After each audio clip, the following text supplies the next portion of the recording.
Good morning. Today is the 5th of August, 2026. This is the Defense Report's Wires Brief, your daily roundup of the latest defense, intelligence, and international security news. I'm Stuart Webb, and here are today's top stories. The Iranian-backed Iraqi militia group, Kataib Hezbollah, stated that they will increase efforts to expand their arsenal and not disarm by the end of September. The Iraqi government set the deadline that militia groups need to disarm by the end of September, and some groups have agreed. The Iraqi government stated that they are in the process of preparing tighter measures in the coming days to prevent rockets and drones being launched at neighboring countries.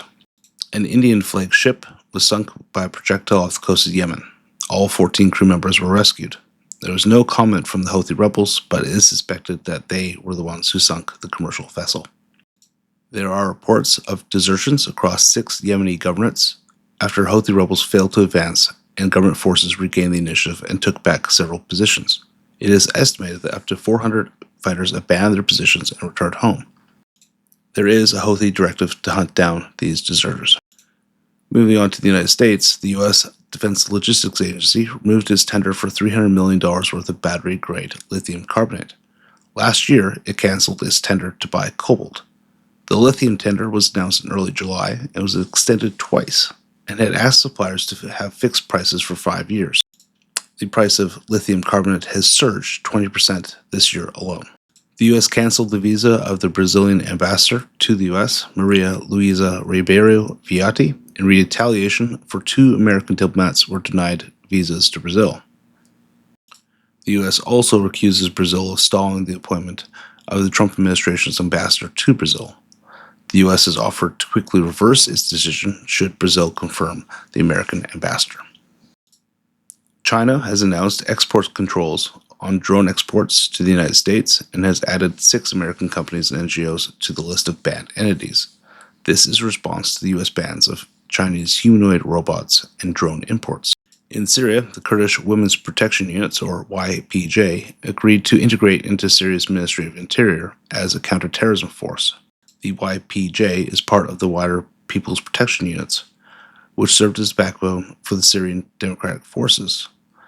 Abdul Karim Omar, the Autonomous Administration's representative in Damascus, stated that the Kurdish issue is political and needs to be addressed through political agreements and constitutional protections.